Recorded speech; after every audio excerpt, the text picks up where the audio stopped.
place. It's easy to lose your way.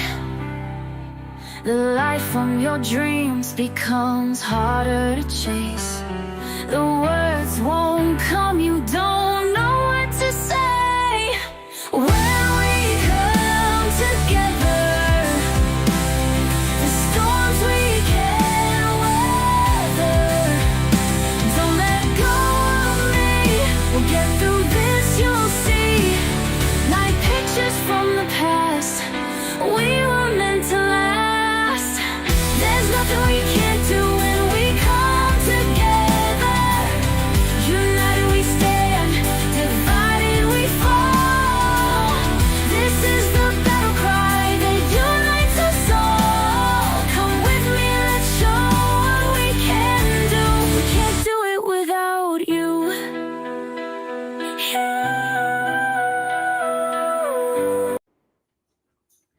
Hey everybody, welcome to Conversations with Christy. How are you? I am so excited to have our dear, wonderful friend Amber with Amber Ascends on today. I'm so excited. We're going to be talking about Mary Magdalene today. I want to apologize right off the bat. My cats are like, I don't know what got into them. They are everywhere. They're causing all kinds of problems. So just bear with me if cameras shake and move or, whatever. It's the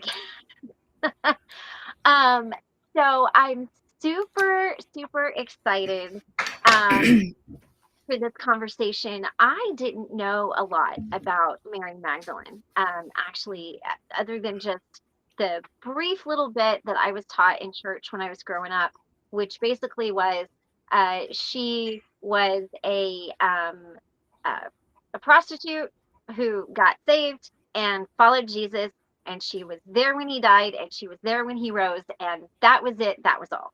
And so, and honestly, I didn't really look beyond that because that it was not really, like made to be a big deal. So I'm very excited to kind of get into this.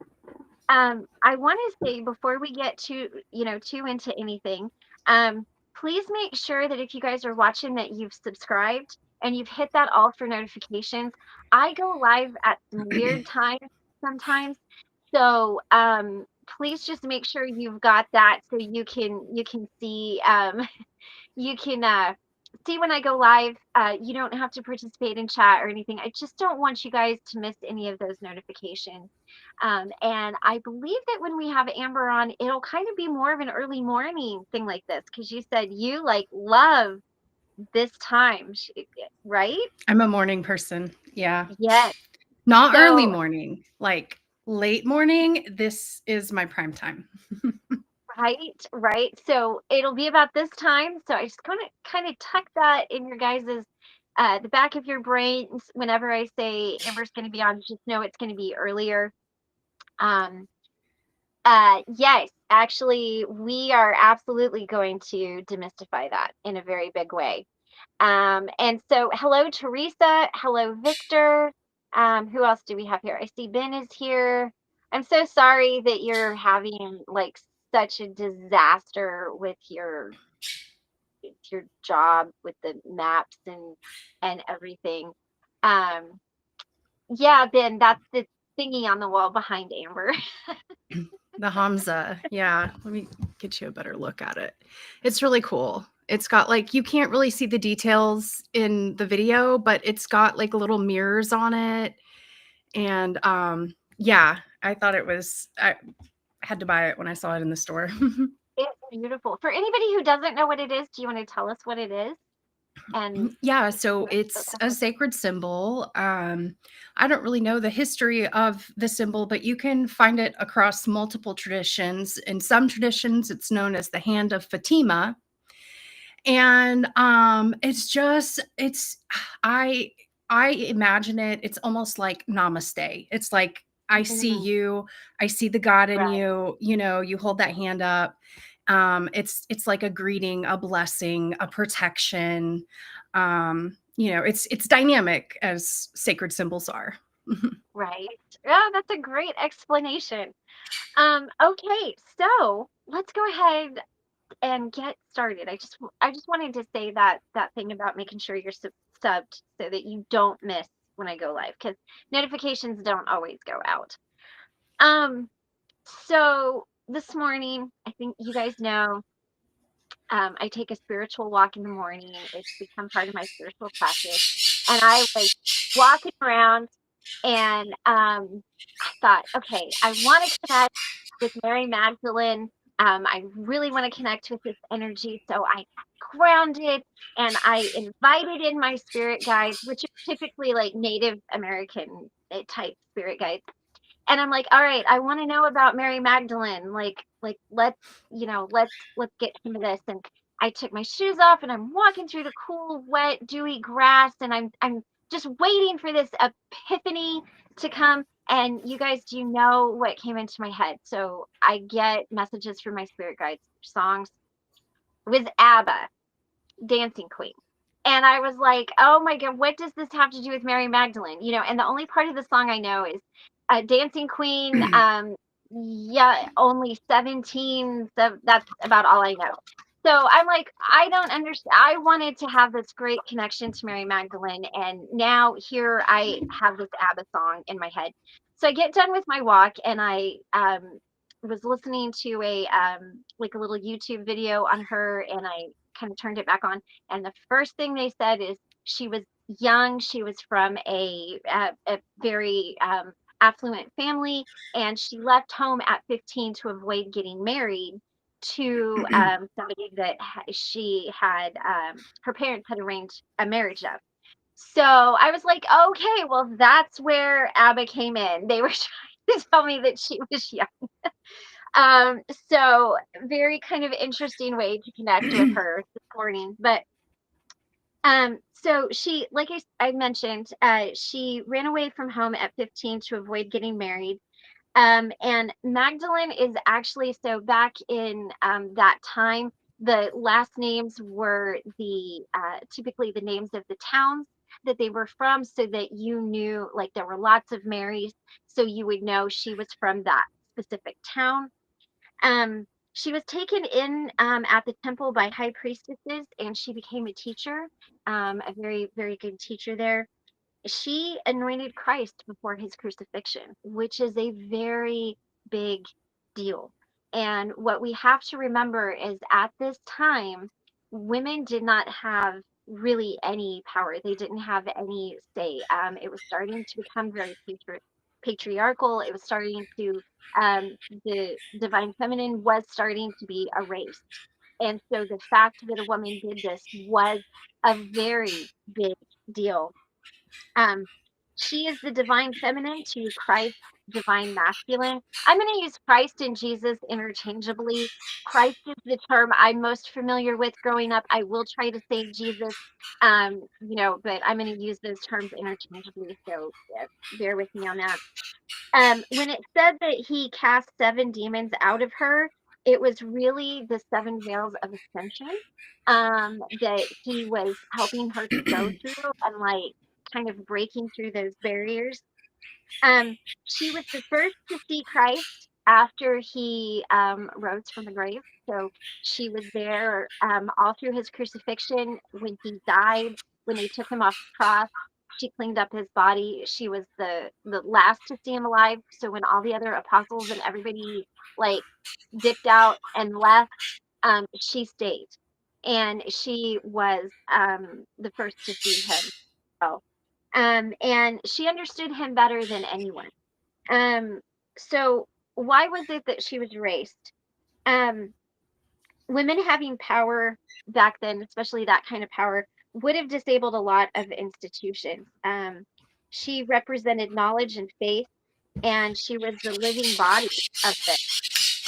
Um, in 325 AD, the Council of Nicaea, is that right? Led by Emperor Constantine, chose the Gospels that were going to be in the Bible, and they chose them to fit the narrative that they had. and the rest of the Gospels, including Mary's, were burned, destroyed, or anything like that. Um, so if Mary Magdalene is the missing piece of the illusion of, you know, that's hierarchy, exclusion, and control. And so if she's seen as equal to the spiritual authority, does not belong to a few, but to everybody. So if she's seen as, if she's seen as the divine feminine to the counterpart to Christ, that really does away with everything that the Romans and organized religion was trying to get to. Um, Everything about her is dangerous. Um, she is the guide to ascension. She's true seeing, the true connection. And it's not about obedience, but transformation, inner liberation, and spiritual alchemy. Um, she she anointed the anointed. And again, a woman doing that was a very big deal back then. Clark, cat. Anybody want a cat? You can have him. No, I'm kidding. I'm kidding. You really can't have my cat. But um, I thought this was interesting because I didn't know this piece of it. So obviously the 12 apostles, and I learned about Peter, and I learned he was very beloved and Jesus loved him very much. This is what I did not know. Peter was very jealous of her, and um, he was kind of coming for her, and Mary was defended by Levi, and he said, if the Savior has made her worthy, who are you to reject her? And I thought that was very powerful. If this man in front of us, who, depending on how you see him, is an ascending master or the savior of your soul or the embodiment of love, whatever, this very powerful person, if he's found her worthy, then really, like, why are you not? I just thought that was so powerful. And this introduced a conflict, which Peter represented hierarchy, rules, and organized religion, and Levi represented inner knowing, experience, and connection to source. So that's where we get the difference between organized religion and spirituality. And Mary has stayed hidden until the thread was ready to find, until we were ready to heal. She shows real wisdom and truth aren't always celebrated and put on a pedestal. They are often silenced, introvert or inverted and smeared. Legacy is what power fears the most. A divine voice cannot be silenced, and truth endures beyond every attempt to erase it. And it's really important that we honor the woman who stood at the cross. In 1945, the stands of Nag something Hammadi, ancient texts were found. So who she really is a spiritual leader, a comforter, the embodiment of the divine feminine, the carrier of Christ's message, the mirror of Christ. This isn't about just a historical correction, it is a dawn of new age of knowing. She was never just simple or small. It's important to know that the truth does survive, and that working with her energy, old wounds, it's a call to be healed, but more than that, it's a call to remember the missing half of yourself. And some questions: who benefits from the story you've been told? And what if you looked deeper? How would it change? And so I really liked that. So that's kind of like a very generic overview of who she was, things that I learned about her. Amber, I know you have so much more information about that. I can't wait to get into this with you. But for those people who might be like me and just knew a name and didn't really know anything, I wanted to kind of, give that. So share with us what you know. If there was anything I got wrong, correct it. But yeah, what is Mary Magdalene to you? Because I think she probably means a great deal to you. Absolutely. So I I never really thought much about Mary Magdalene until about a year ago. I started seeing videos and hearing her name pop up and hearing this idea that she was something different than what she was portrayed. Mhm. So I've got some notes here. So if you guys see me looking off to the side, that's what I'm doing. So this, and I'm so excited about doing this because this isn't just about history, it's about a living energy. And it's, as a follower of Jesus, I feel like I'm more complete having this knowledge about Mary Magdalene because they actually had a sacred union. Of course, we can't prove this, but there are clues that I'm going to share with you that indicate that that they were more than she was more than just a disciple. She was a sacred partner. So, traditionally, we all know her as the penitent prostitute or repentant prostitute. But she was an independent woman. She was of the highest order ISIS initiate, which is a really big deal. And one thing that people don't know about Jesus, or it's not common within the church, of course, if you're outside of the church and in the spiritual community, you may have heard this. They were a part of Judaism that is called the Essenes. So it's a little bit different than what traditional Jews, how they lived back then. And the Essenes considered their organization to be more pure and more aligned with the original formation, since Judaism was originally formed. Which, another cool thing about the Essenes is it's actually an order of Melchizedek. I don't know if you remember this in Abraham, how he gave 1/10 of everything to Melchizedek. We don't really know much about who he is. We just knew he was this significant figure. Well, there's a lot of information about about who he is and what it means to be a part of that order. Oh, wow. So Pope Gregory, back in the, I think, 5th century, 6th century, is in like the 500s. I don't know how to, maybe I have that in my notes. 591 AD, Pope Gregory the Great gave a sermon where he conflated 3 women, Mary Magdalene being one of them, and said that, and painted her as a prostitute. And that label remained on her until the Pope in 1961 took it back and said, I don't think she was a prostitute, which I think is really interesting. The way Catholicism, like it's trying to break out of the dogma. I don't remember the exact timing, but there was a time recently where the Pope announced that it was okay to believe in aliens, basically. Like, you're not, we support that, is basically what the Pope was saying. Right. So, just really interesting that she was painted this, but, and something that you mentioned, who benefits from this picture of her being tainted? The church does, right? Right.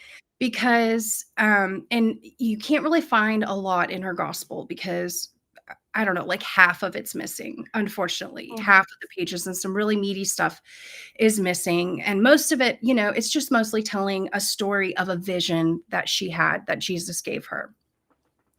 But there's other nuggets within the gospel. And you can, if you buy a copy of the Nag Hammadi, it's the scriptures that were found in the late 1800s in Egypt. They were found in like this sealed vase, and nobody knew what they were looking at. And then they start, translating them. And there is a lot of good stuff in here. And the Gospel of Mary being one of the good things, the Gospel of Thomas, the Secret Book of James, the Gospel of Truth, the Pistis. I don't know if the Pistis Sophia was in there, but I just ordered a copy of it and I've started digging in, and just having the book in front of me is really nice. And it's interesting. I listen to stuff when I'm reading. So it's a little bit different. It's good to slow down and really, I feel like I'm really absorbing it. But right. I love that. So 1969 was when they removed the label of her being the sinful woman. Right. And I don't know if you guys know this, but Mary Magdalene does have a feast day on July 22nd. And for a while, it like nobody really acknowledged that. Like they took her feast day away. It was like in the spring, and then they moved it to July, and it wasn't, nobody made a big deal about it. But in recent years, they've started making a big deal about it. They're elevating her again and calling her the apostle to the apostles. Love that. So, I mean, think about the implications of that. Right, right, right. So, let's see. I'm trying to figure out where I want to start. Okay, let's Well, just go ahead. Go ahead. Did you want to say oh something? no, I was just gonna say I love that it's such a like the apostle to the apostles. It's kind of like, again, okay, to quote a Nirvana song, it's like serve the servant. You know, it's like that is a very sacred and holy thing to be, because apostles, teachers, we need teachers, we need guides. And so it's beautiful to have that. Like I just I think that's so beautiful. And to have a woman be that, I think it's I really gorgeous. So yeah, and and that's from my perspective the missing link Right. to religions, to spirituality. If there Hmm. is anything in this dualistic world that leans either toward masculinity or toward feminine energy, Hmm. it's incomplete, it's unbalanced, Right. because Right. both of those energies are what makes creation. God's not male or female, it's both. Right. So that's basically for the past 2000 years, that's what humanity has been missing, except with Hmm. exception of Native American and indigenous cultures. Yeah. Yeah. They've always known. They've honored the mother, honored the womb, honored the feminine, and but not at the cost of the masculine, because Right. that energy, I mean, we talked about this last time, that energy is necessary. The Yeah. guys are the doers, we're the feelers and the thinkers. Not that men don't think, but Right. they do really well when they have, like I think about my own relationship with my husband. Mhm. I'm the embodiment of femininity, and he is very masculine. And Right. together we complement really well, because he honors the feminine side of me and I honor the masculine side of him. And Mhm. so, with that being missing from Christianity, which I don't even think they realized what they did, because I feel like it could have been, well, no, it couldn't have been effective because they couldn't control people, because you would have Right. empowered people if they would have known this. Right. Right. Right. So, Yeah. so let's go to the gospel, and the Gospel of Mary. And the first thing I want to talk about that she says, and we're not going to read through the whole gospel. If you want to read it, I'm sure you could find a like something online where you could get the whole thing without having to purchase the book. I'm sure you could find somebody reading it. Maybe I'll post a video of myself reading it. But so here's the scripture that really stood out to me. And this was something that Jesus said to her, because the gospel starts out by they ask her, one of the other disciples asks her if she was given any information that the rest weren't given. They wanted secret teachings. And that's really important here, because she was the holder of the secret knowledge. She was the completion of the mission that Jesus came here to do. He couldn't have done it without her. It wouldn't have Right. been done without her. So there's a verse that says, "Do not lay down any rules beyond what I appointed you, and do not give a law like the lawgiver, lest you be constrained by it." And what did the Oh, church do? You know what I right. mean? You got a What bunch did of laws. a bunch of rules, and I mean, filling in the gaps and all of that. Hold on, my earbud's about to go, is trying to go dead on me. I shouldn't have been listening to stuff this morning. I should have made sure they were charged up. You're Hopefully it good. lasts. So, so there's like the first big nugget that stood out to me, because most religions they're based around the laws. Oh, They're based absolutely. around the rules, and if Uh-huh. you don't follow these rules and guidelines, then you're going to hell. You're not saved, right? Like, it's very confusing to read the Bible and to hear the preachers, all you got to do is believe in God, you believe in Jesus, you believe that you were saved, that he died, or that he died on the cross and you're saved by his blood or whatever. But yet you have all these rules to follow. And, people, I mean, I've heard them in church, people falling from grace, Oh, essentially yeah. lose your salvation, right? Right. Right. Okay, Yeah. well, let me just say here, it's not possible. There's nothing to be saved from, because we are here for pure experience. So there's nothing you can do that God's not going to use for like growth and knowledge and the good of all.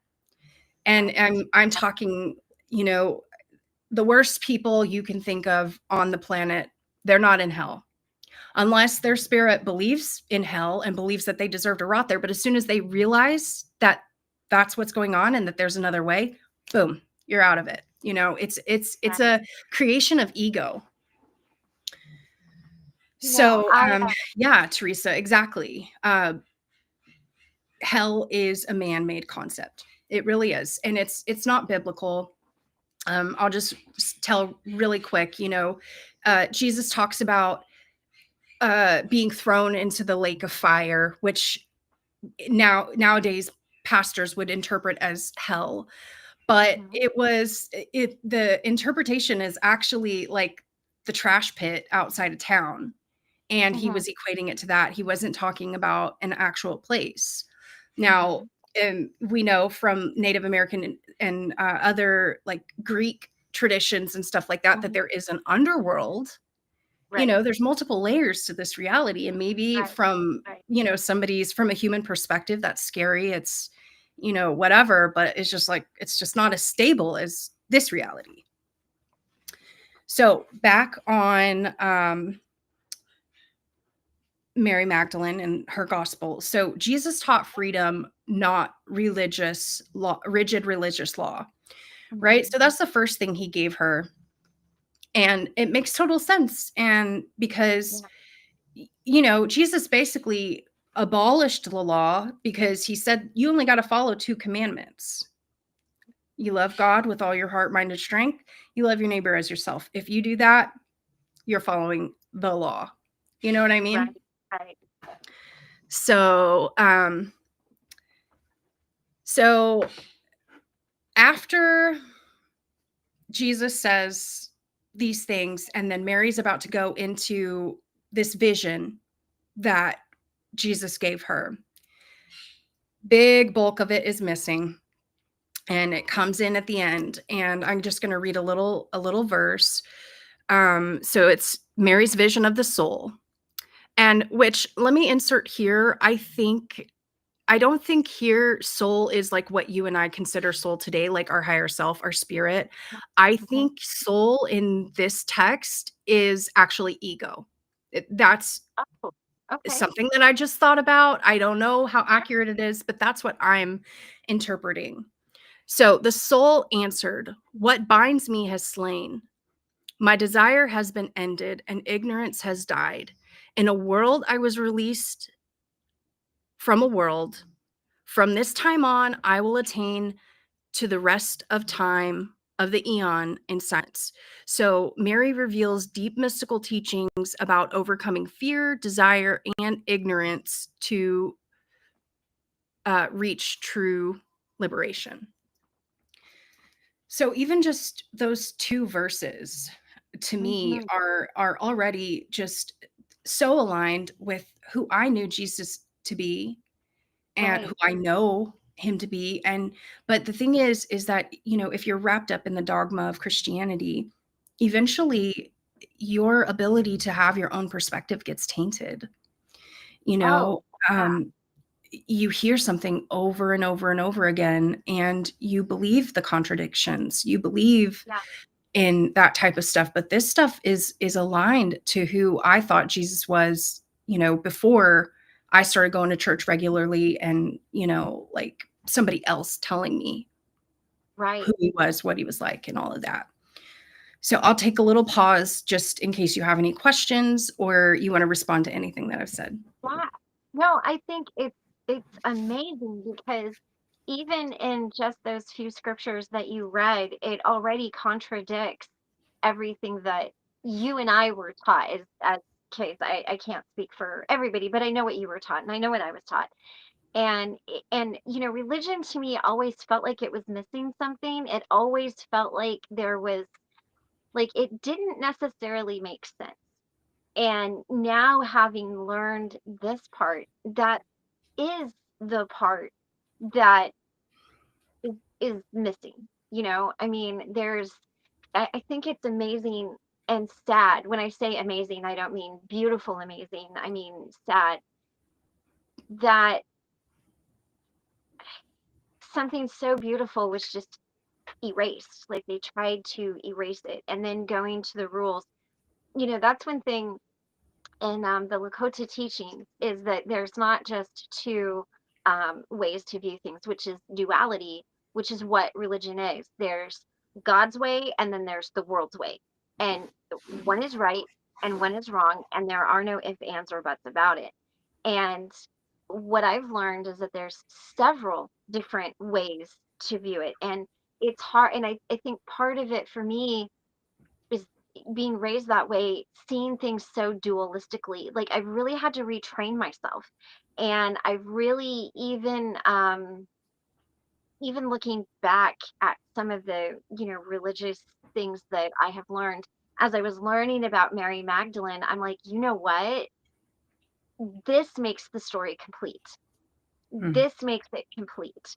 That was a half of it. That would be like telling mine and Michael's story or your and Casey's story only from Michael's experience or only from Casey's experience. There's a whole other side that you and I bring as wives and mothers and partners and friends and confidants that the male side isn't going to think is important, especially back then. I'm not saying today they don't think it's important, but I do really believe that back then they were just trying to control everything.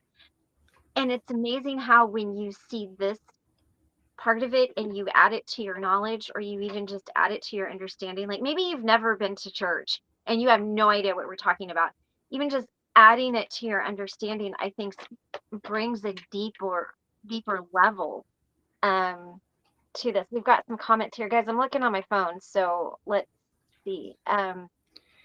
Teresa says it contradicts everything I was taught as a Catholic, yet there is nothing harmful in Mary's gospel. Ben says this is fascinating. Teresa says, without man bashing, historically men have been threatened by the fact we can give life and the need to keep us contained or the world would not have power. And I think it's even I think that that is even deeper than that. There's a sacred, and we kind of talked about it on the channel the other day. There's a sacred heart, a sacred femininity that Mary Magdalene brings. And I do believe that there are men that don't appreciate that and don't understand that. And back then, I don't think so much today, but back then, I could totally see how that would really throw them for a loop. Yeah. Yeah, absolutely. And something interesting that I've learned about the Essenes, Mhm. is that they honored women. Women Uh-huh. had a place. They honored the wisdom and the intuition that women brought to the table, and men had the mental, the air energy, the Mhm. structure, and women bring the emotion and the feeling and the creation. And Mhm. they knew that because they were connected to source. They were connected with their star brothers and sisters. And Right. a lot of this information, there are a lot of scholars who talk about the Essenes and who they were. They lived in the Qumran Valley. There was actually two sects. There was a southern sect and a northern sect. There were slight differences between them. Mhm. But I've read multiple books about, that were documentation of past life regressions. Mhm. Um, Jesus and the Essenes by Dolores Cannon, um, The Power of the Magdalene, and there's another one by I can't remember their names, but it basically the picture that was painted Mhm. was that women were honored and painted within this culture that was Yeah. erased.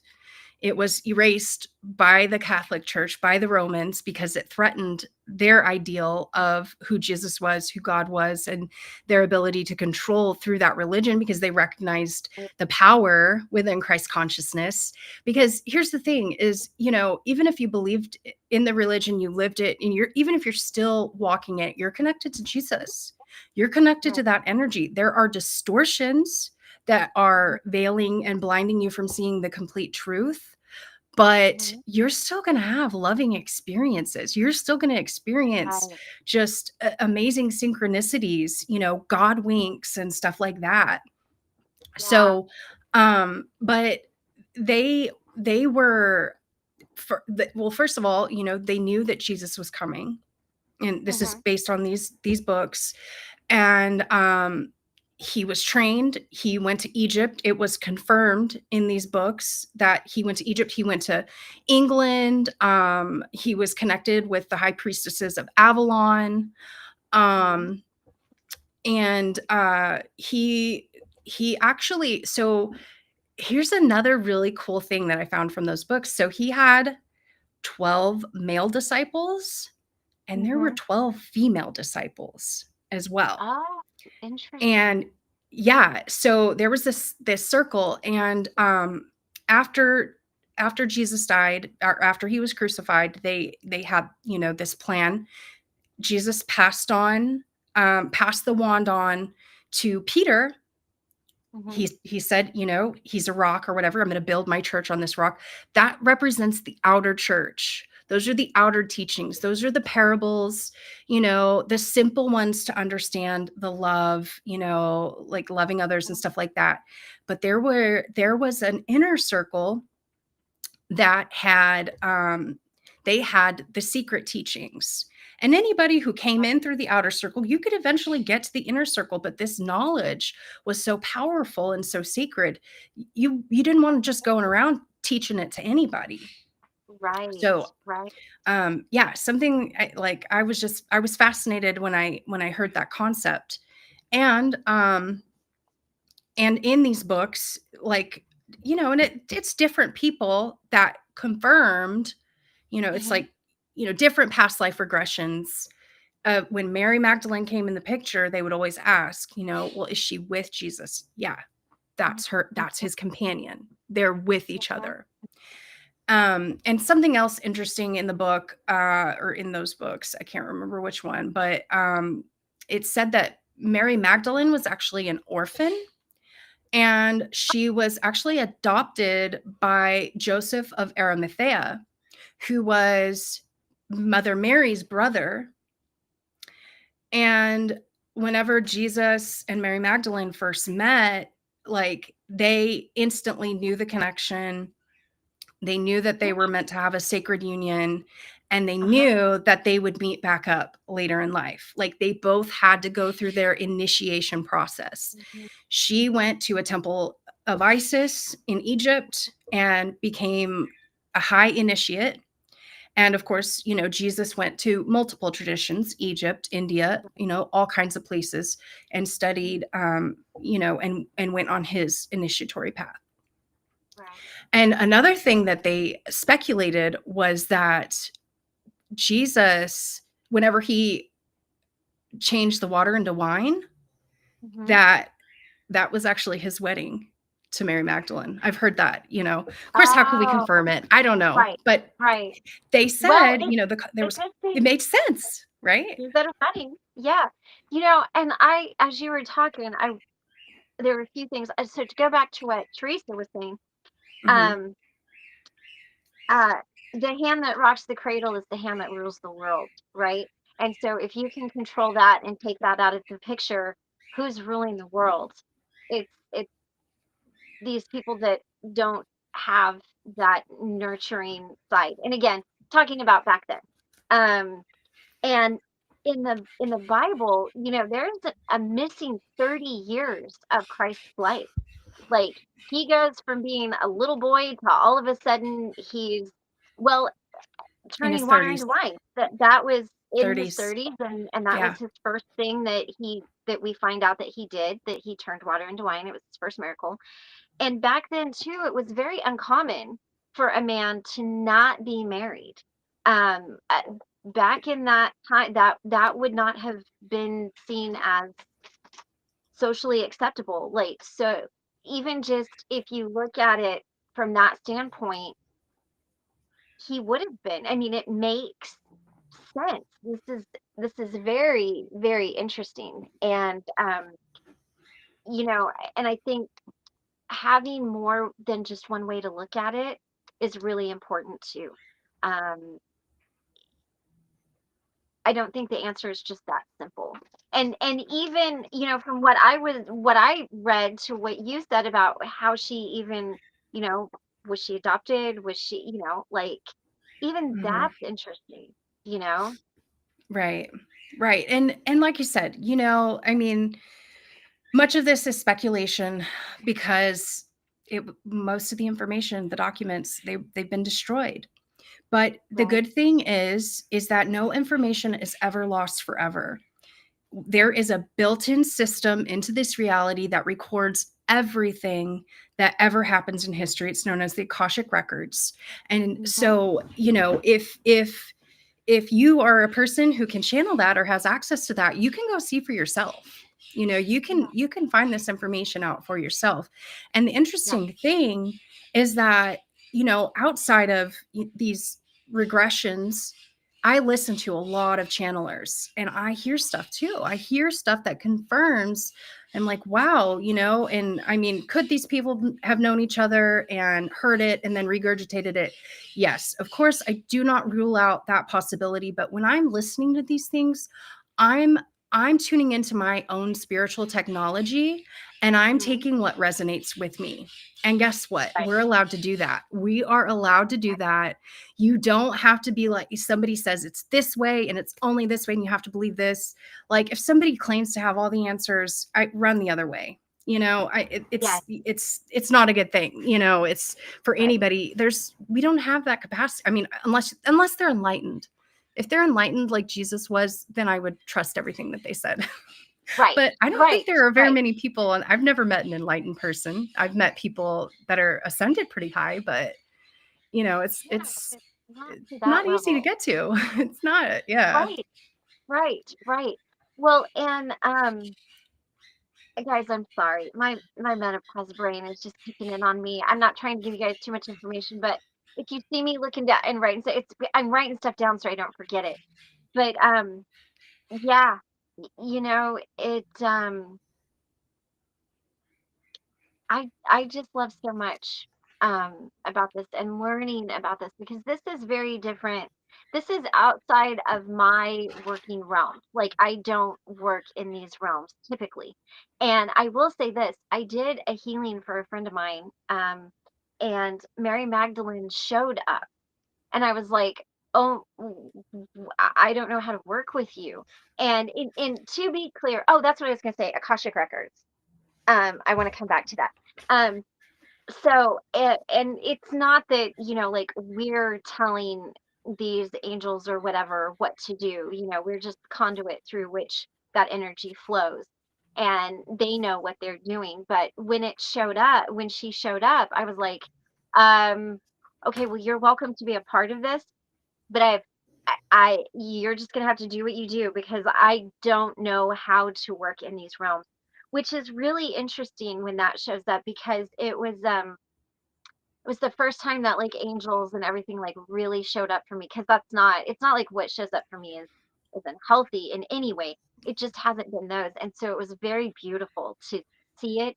It was much more loving than what I typically work in is very like intellectual, and it's to the point, and it's like removing, and it's not necessarily as loving as that was. Does that make sense? Like, it's not that it's not that I work in stuff that's not love, Yeah. but it just was a different type. And I wanted to come back to the Akashic records in case anybody is not sure what those are. It is if you this is how I envision it. It's a like a library of your soul's history and all of the soul's history. And so when you go into it, it's a very sacred place. And before you can go into Akashic records, like you can't have used any type of drugs or alcohol or anything for 24 hours before you go in.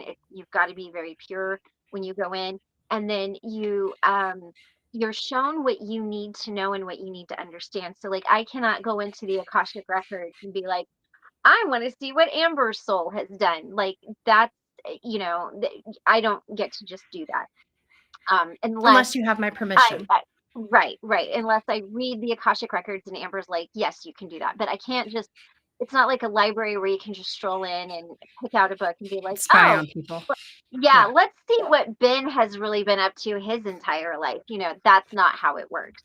So it is very sacred, and there's a very sacred entry point to that, and there's a very sacred way you have to show up and present yourself. And the way it was explained to me was that the masters are there and they give you the knowledge that you need. It might not be like you could show up and want to know about 3 lifetimes ago, and they might be like, no, that's not the one that matters. We're going to take you back 15 lifetimes.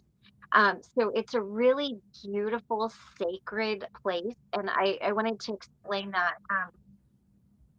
because it is a very sacred place. So it would be,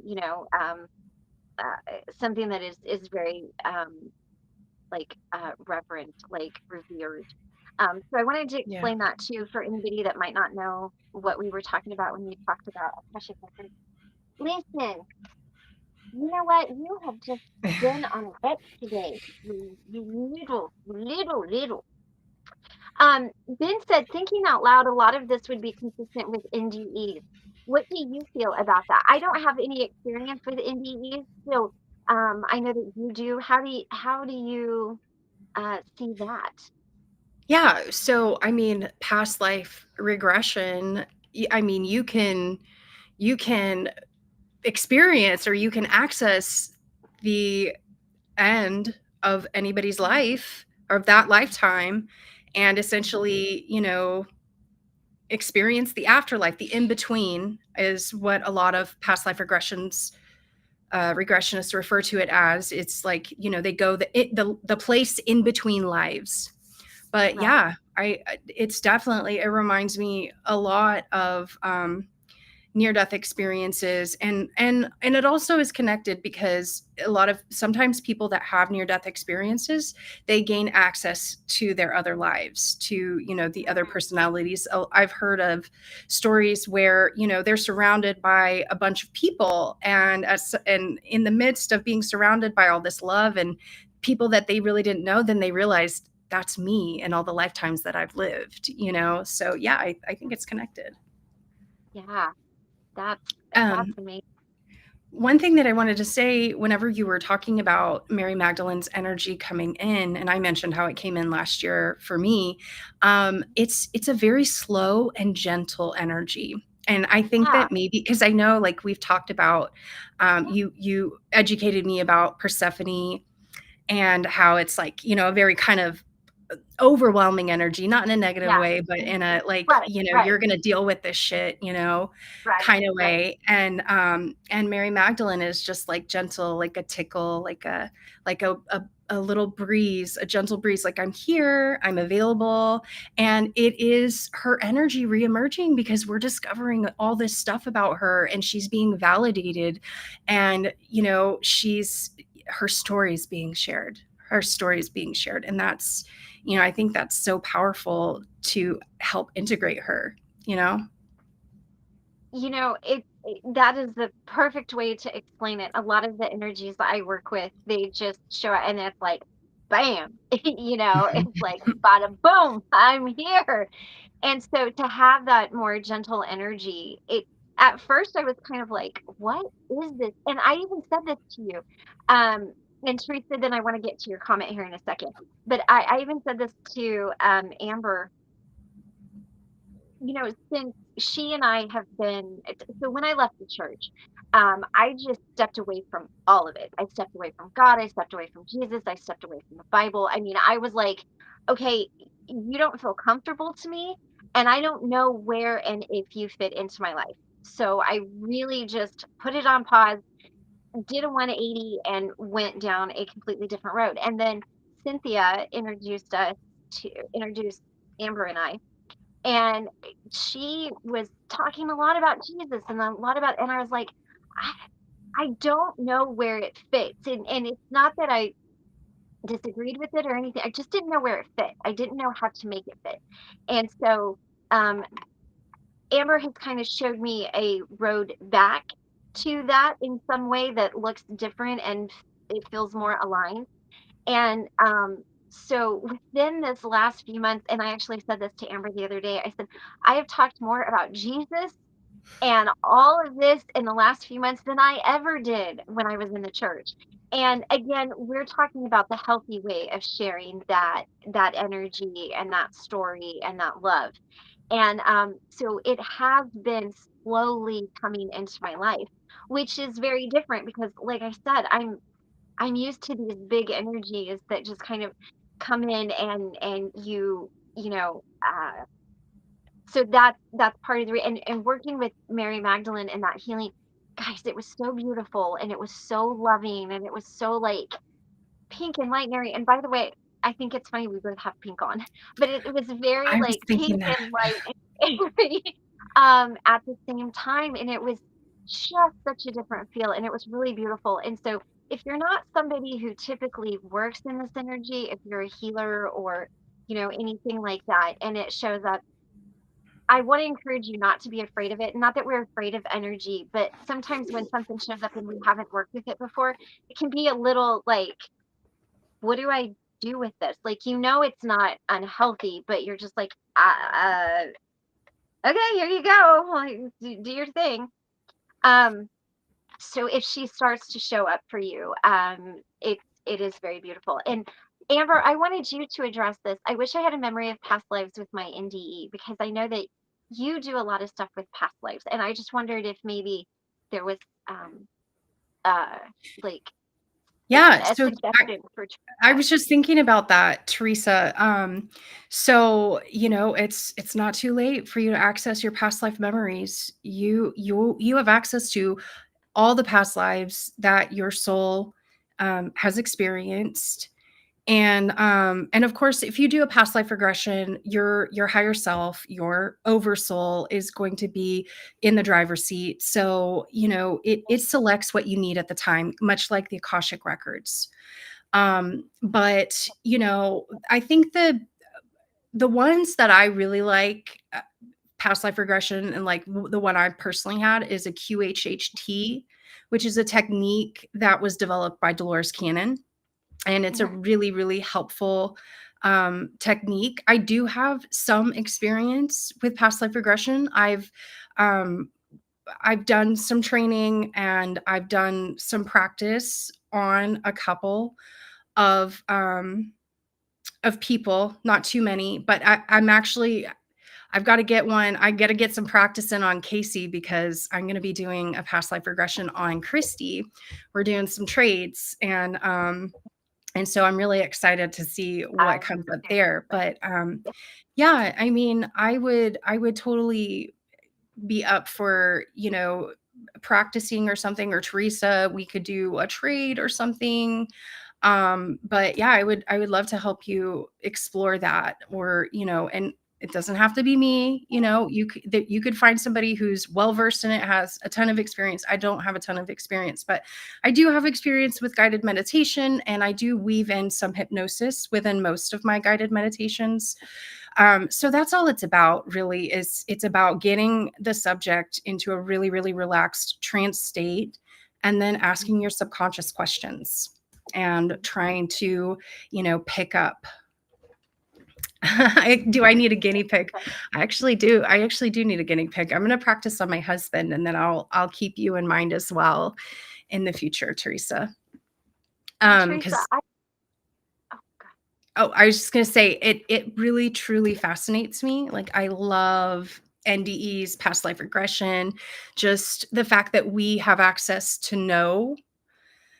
And and if you're a visual person, when you're in the regression, the visions you get, I mean, the emotion that comes in with it, it's real. It's more than just a memory. It's an experience. It's a remembering, And I want to say, Teresa, this might even be so, you might be able to go through this with Amber, and I know that you do a lot of hypnosis. So this might be a path to open up for you to kind of help with that. If that's something that you feel called to. I know you do hypnosis, so you might be more able to do this than maybe you think. I'm not saying that you don't think you can do it, but I'm saying that this might be something that you experience with Amber and then might be able to help other people with yourself. Like that would be Mhm. super cool. That would be super cool, Yeah. especially with your NDE experience. You kind of know that.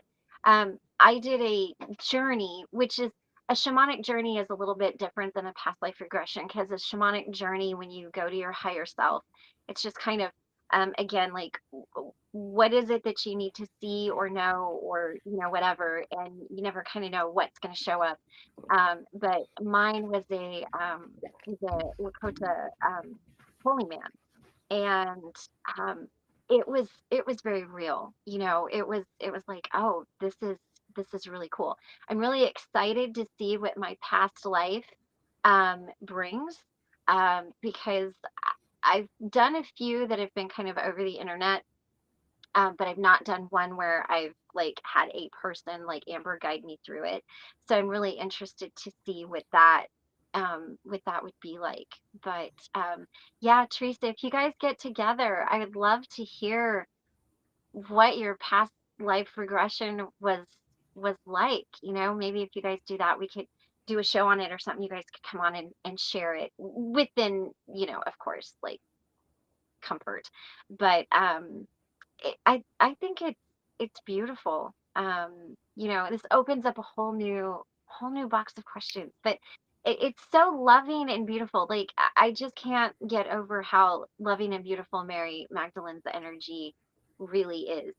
I think that's the thing that sticks out to me the most. Yeah. Absolutely. And so, to get back on the subject, back to my notes on Mary Magdalene, I just want to read you a scripture that kind of displays the conflict. So Peter said, this is after she told them the vision. Peter said, "Did he really speak with a woman without our knowing? Should we turn and all listen to her? Did he prefer her to us?" So this shows the tension, the challenge in her authority. But it's interesting because another disciple was asking her, implying that she would have special teachings. And I think that Mhm. implication really shows us how close the disciples knew that her and Jesus were.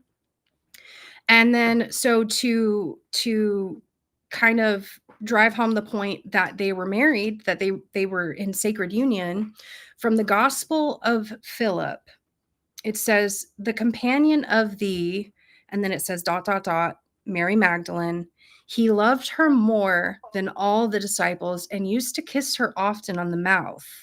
The rest of the disciples were offended. They said to him, 'Why do you love her more than all of us?'" So, um, Yeah, I think that would have been taboo, even if she was a follower, for him to kiss any woman on the mouth, and he wouldn't have done that. He would not have done that, not in front of his disciples, not, like, I don't think he would have done that unless they were a couple, and unless, they had the right. And I've even heard that,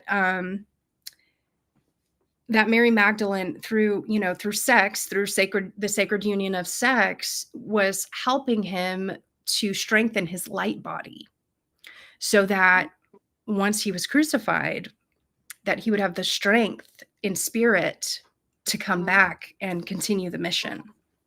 So it's another interesting thing. Let's see. Oh no. My earbuds keep. No, these aren't working. Okay, I'm just gonna have to go to speaker. Give me just a minute, guys. Sure.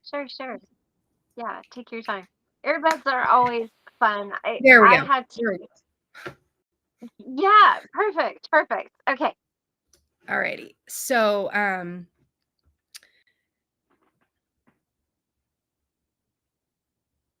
all right, we're gonna skip to this one. So let's talk about the sacred bloodline.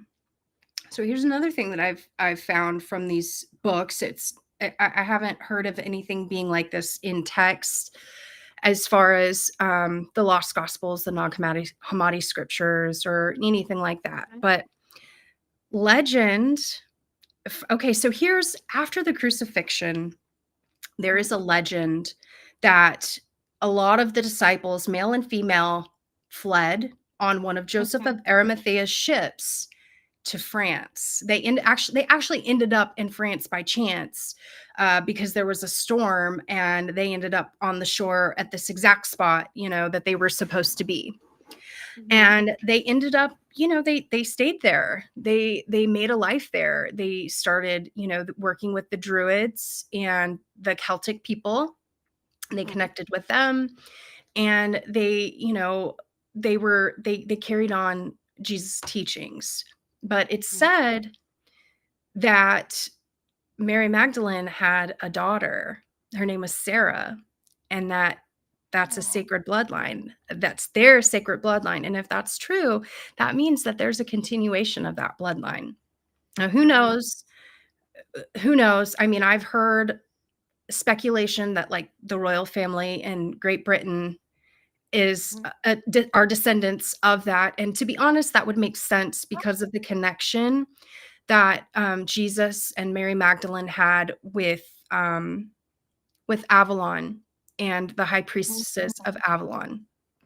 So, and for anybody who doesn't know what Avalon is, of course, we've heard about it like in myths and stories, but essentially it was an island, a sacred island with special energy and special beings that lived on the island.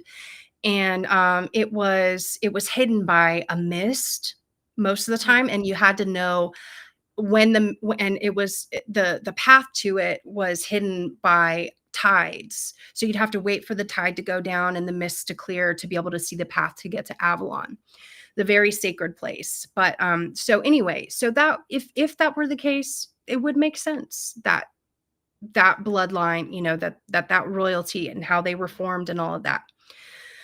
But On that, real quick, mhm, the sovereign, so the king or queen, is the head of the Church of England.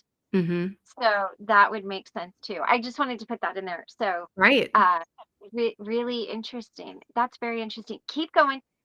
Sweetie's got her head in the door, so I'm gonna go see what's going on. I will be right back, but keep going. Okay. So, in France is where you'll hear these legends spoken, and there,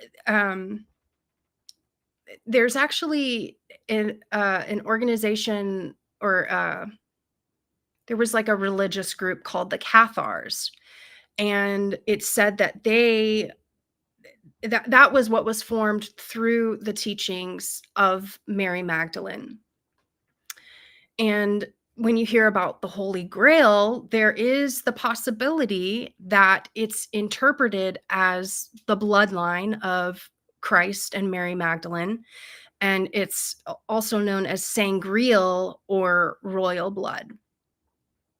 Even if it's just symbolic, and maybe they didn't have a kid, I think it's likely that they could have. And I think that, of course, that would want to be, the church, the Roman Catholic Church would have wanted to really make sure that they scrubbed any information about that out, because they painted Jesus as, this pure person who never had sex and never was just like this holy, son of God. He was above people, above humanity. But Mhm.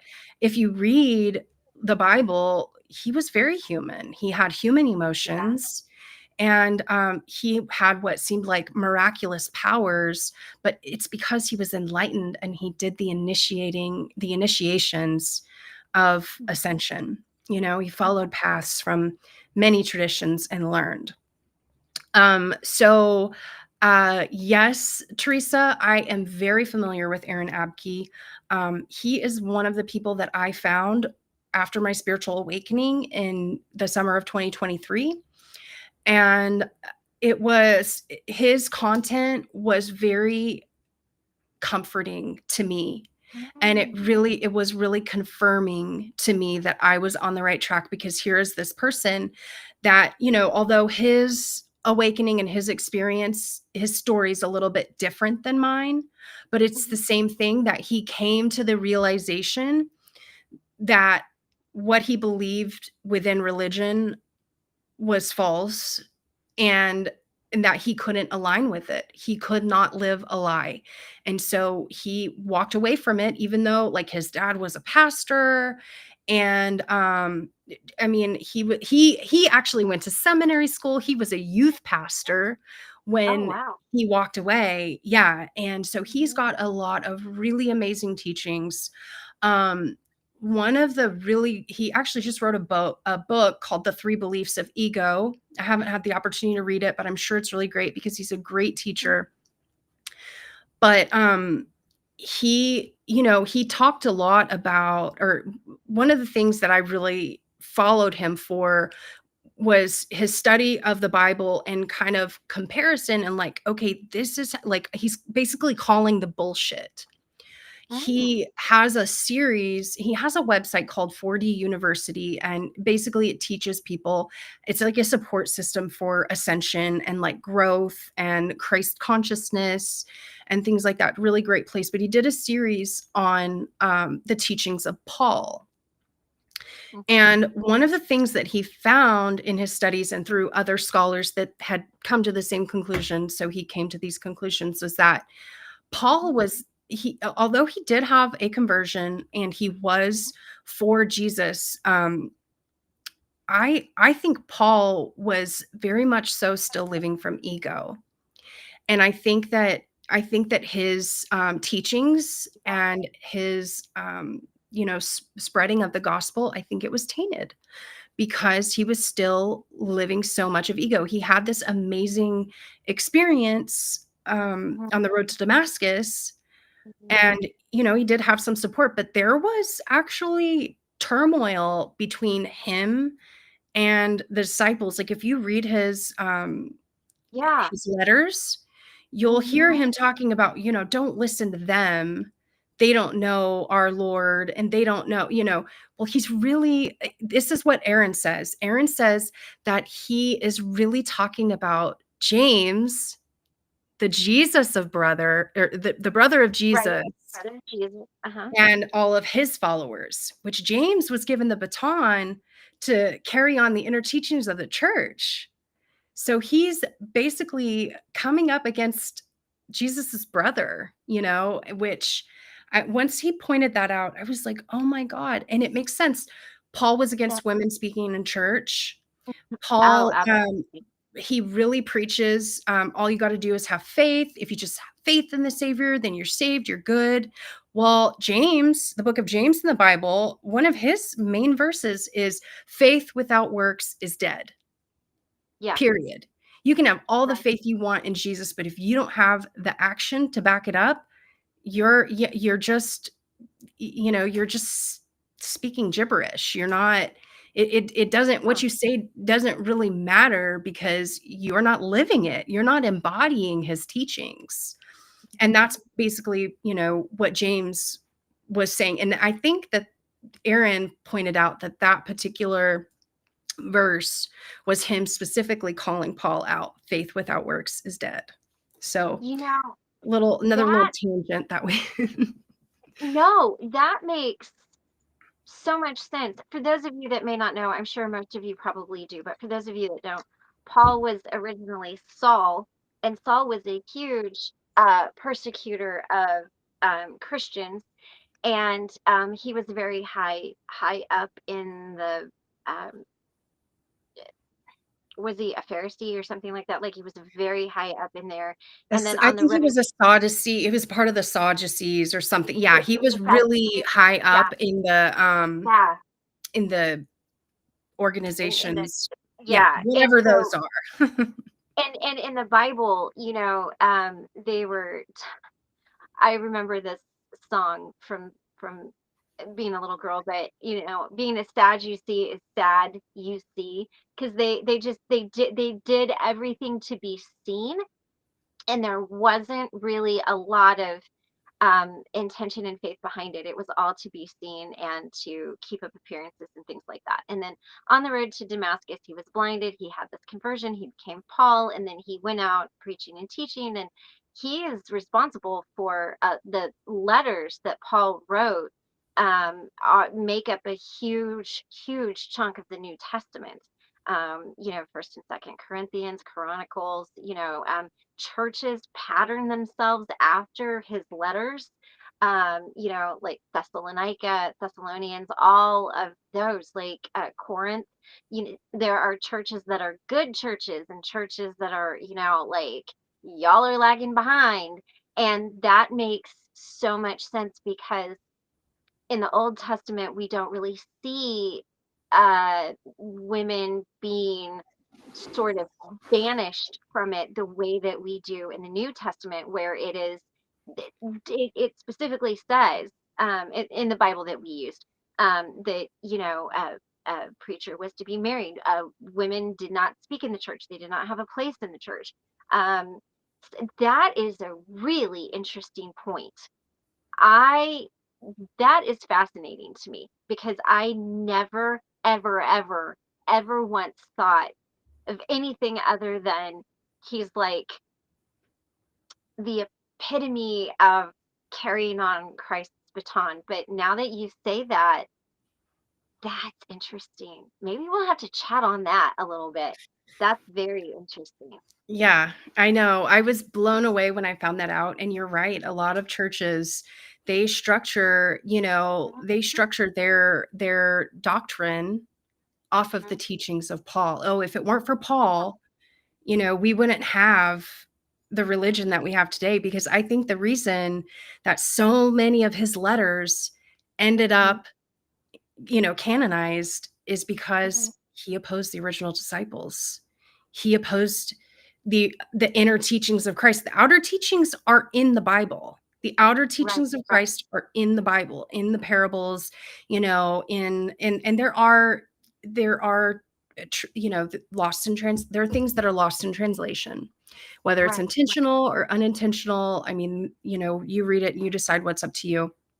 But Mhm. there is a lot of information about mistranslations and Yeah, things where people are like, well, this Hebrew or this Greek word could also mean this, and this yeah, changes the dynamic of the statement to mhm, be to reflect more of like God is within, you have the right. power, like stuff like that. So yeah, You know, one that's one thing I just thought of as you were talking, and again, okay, so now my brain is, and I'll say this and then we'll get back on track. In the Old Testament and Proverbs, so we were always taught that Proverbs 31 is the mhm. epitome of what a woman should be. Every woman should aspire to be a Proverbs 31 woman. And but having heard that now, what you just said, and I'm kind of thinking this in real time. If you go back to Proverbs 31, she bought land, she sold land, she had a lot to do with the harvest. She made money, she invested money, she took care of her kids and her husband while her husband went out and worked. She managed the staff. That is not the same woman that we are taught to be in the New Testament. And Right. that just now hit me. Like I've got serious chills. Like so even in the Bible itself there is that I never I never seen that because I was always just taught it's infallible. Like you can't mess this up. Yeah.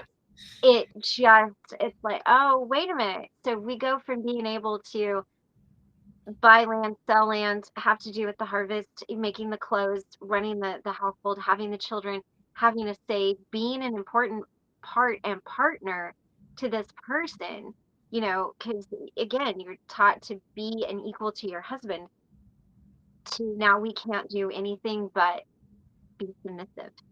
Yeah. My Until the mind is 70s, until blown, the Amber. 1970s.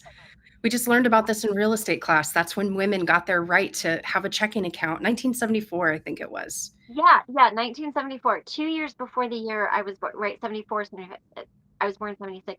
Yeah, up until then, women could not, and so this is like my mom's generation. Hmm. Like women couldn't have their own checking accounts, they couldn't have their own savings accounts, they were very limited in the jobs they could have.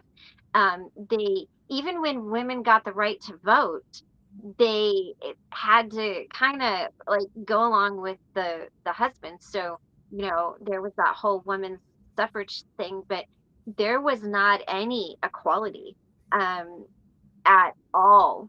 I couldn't imagine just the kind of person I am. It would have been very hard for me growing up if I would have had to have my dad or my brother on a checking account or my husband. I mean, just me, I would have been like, you Yeah. know what I mean? I would have like gone to Switzerland. Like I literally would have. That's just who I am. So, and it's amazing because like that's not that long ago. 76. I'm gonna be 50 next year. So that's like what, 52 years, 53 years. Like, Yeah.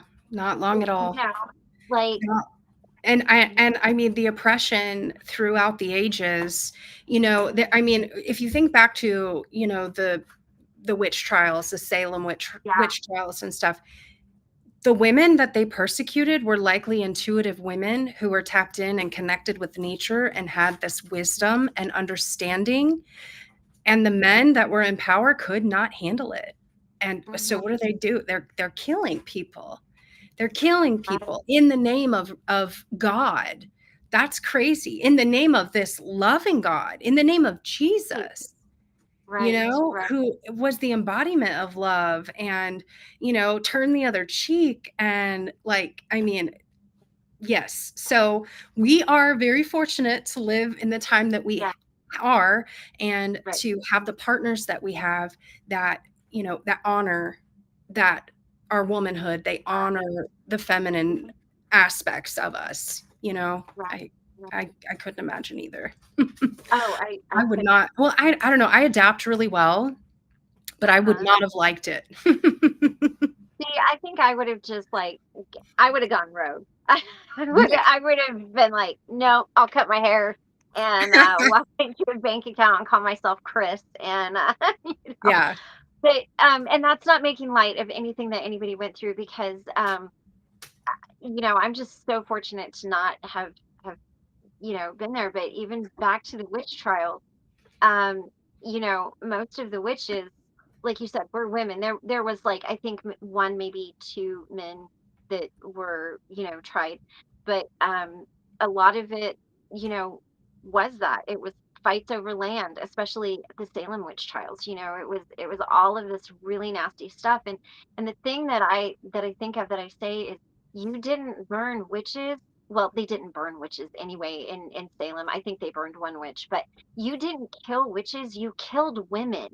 Yeah. You killed women based For on something thinking. that 12 right, based on something that a 12-year-old girl said. Yeah. Like, if you really delve into those, I mean, it's just amazing. Or like Joan of Arc, I mean, Hmm. it's just Good story. there's yeah, there's these things where it just amazes me, I guess, in one way that so many women spent so many years being so oppressed as we were and thinking it was okay.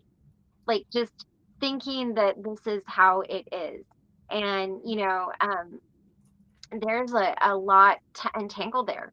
Um, you know, um, not feeling special, not feeling seen, not feeling worthy, feeling shame, feeling guilt around that. And in my instance, I don't think my dad or my grandpa or my uncles or cousins or anybody, like, I truly believe that they thought that it really was best. Like, honest to God, I think that they really believed that was the best thing that they could do and that they were doing the right thing. But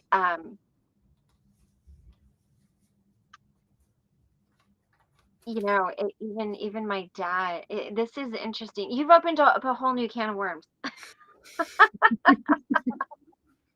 Like a whole new can. I'm just gonna stop there. I'll take it somewhere else. But um that is interesting.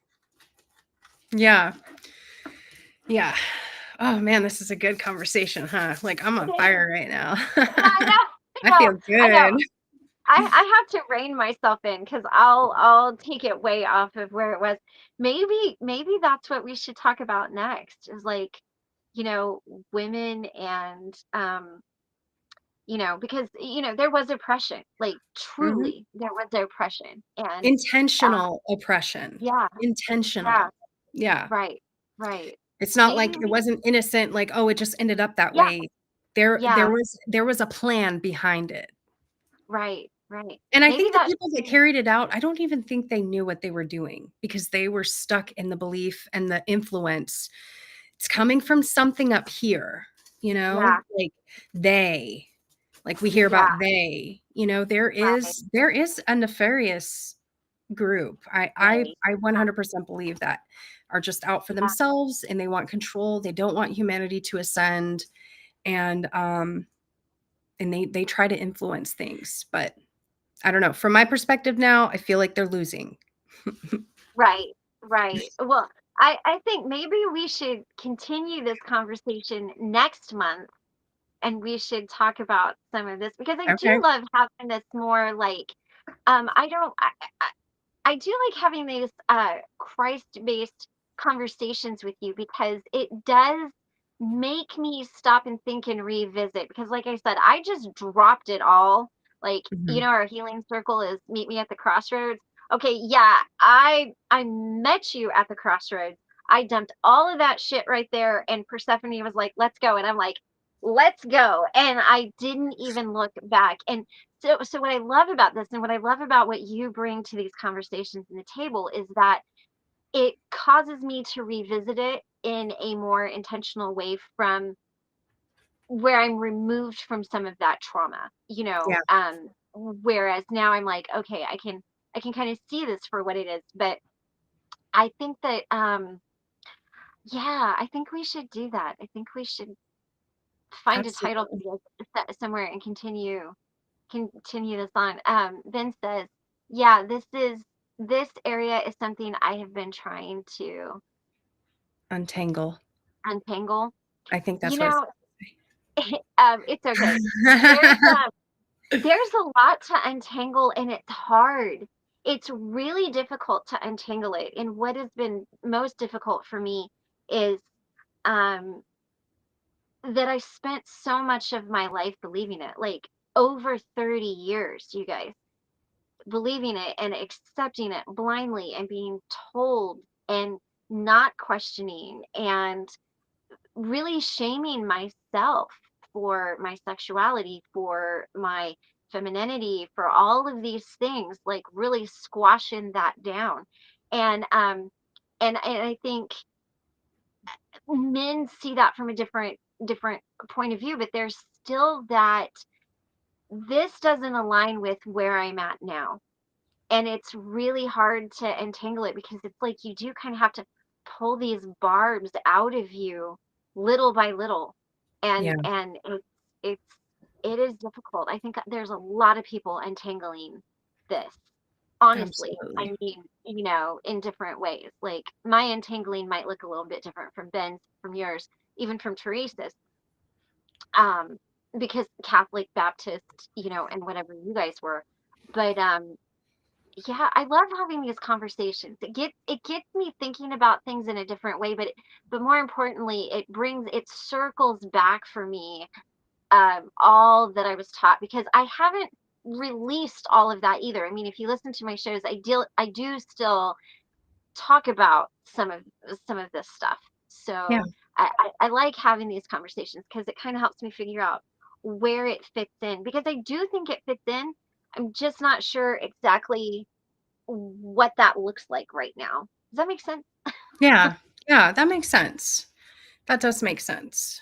And, Yeah. everything I just really think everything unfolds when it's Mhm. supposed to for each Right. person, you know? Right. I agree. I But, agree. so I just have a few other things, and then we could start, wrapping up our conversation. I know this is running kinda long for people. No, no, no, you're good. So talking about Mary's legacy and the Mhm. Sacred Heart. So I know you mentioned this yesterday Mhm. that Venus is in Leo and is conjunct Mary Magdalene, bringing in Yeah. Sacred Heart energy. Yes. That was going on yesterday. And as we know with astrology, we're still getting some of that Mhm. energy today. So, by Teresa. Um, so Sacred Heart energy, most people, and even me, like before you said that, I didn't know that Mary Magdalene had anything to do with Sacred Heart energy. I thought it was with Jesus. So Sacred Heart energy is compassion, forgiveness, and unconditional love. um, Mary embodies the divine feminine, so she's the missing piece to the puzzle of Christ consciousness. And then the call to go inward for the truth, not to external institutions. So Mary was responsible for bringing the inner teachings of Jesus. She brought that to the inner groups, and then it filtered out, to the outer followers of the way. That's what they called themselves in the early years. They called them followers of the way. They were essentially Essenes, um, Mhm. that believed in Jesus and his mission, and they supported his mission as a community. And then another point that I have is her resurgence now signals a collective healing, restoration of balance between masculine and feminine energies. So you guys, if we can balance masculine and feminine energies, like your manifestations are going to be so much more powerful. Your Yeah. healing work is going to be so much more powerful. Your life is going to flow so much better because we are meant to work with both of these energies. Mhm. And so um she's basically giving us an invitation to live with open hearts. And I have just one more passage that I'm going to read, and then we can close this. And I Mhm. actually highlighted this in my Nag Hammadi book. Every nature, every modeled form, every creature exists in and with each other. They will dissolve again to their own proper root. For the nature of matter is dissolved to what belongs to its nature. He who has ears, let them hear. And this is from the Gospel of Mary, chapter 4. So her voice was silenced and it's rising again. Her energy is, calling to people at the right time. It started calling to me about a year ago. And the more I got to know her, the more I thought, wow, I am so in love with Jesus. How could I have not known about this woman? How could I have not Right. known of how important she was, that she was more than just, a follower? She was a partner, and the significance of her being there at his crucifixion and being the first person that he saw, or that saw him after the resurrection. That's huge. This is a very, and here's the thing is that, Jesus had the teaching. She is the only person that had the ability at the time to understand his teachings completely and to embody them. She was his equal spiritual partner. So pretty cool stuff, I huh? I love that. And I'm gonna have to get the name of that book from you, because I think I would really love to read the teachings of Mary. She is really showing up for me in a very different way. And I love that. So thank you so much, Amber, for bringing such wisdom and such a different perspective. Like, I really love new perspectives, and I Mhm. love new ways of seeing things, especially, and I'm not so hard-hearted that I'm like, I really want to see, like, does this fit? And I'm beginning to think maybe Mary Magdalene does really fit. And then that's an understanding too, that if she fits, then that means Jesus has to fit too. And so what does that look like? I think that's beautiful. Mhm. Thank you so much, Amber. And I don't know if you've seen it, but Kim said she was driving, she had to pull over just to say she loved this talk and this Oh, show. yay. So I'm so glad, Thanks, Kim. Kim. Yes.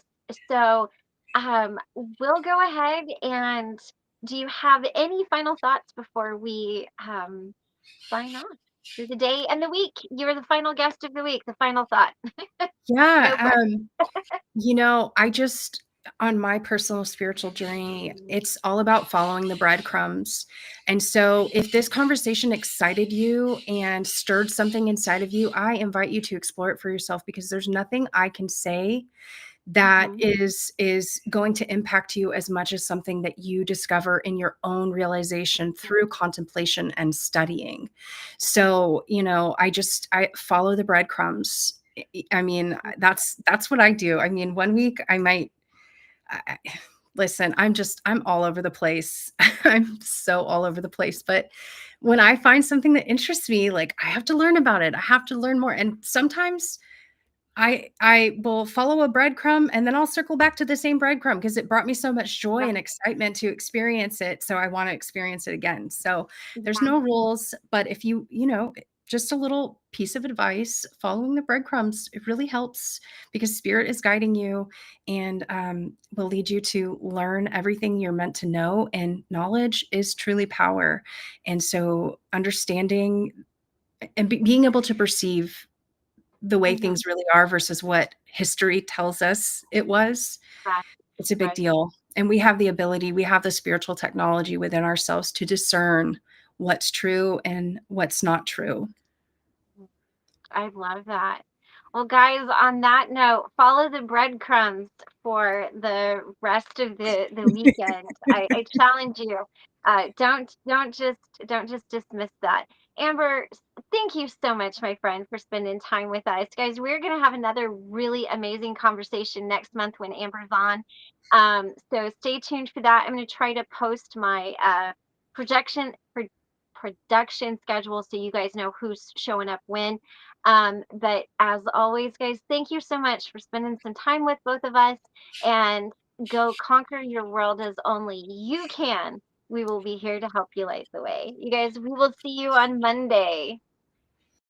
When we come together.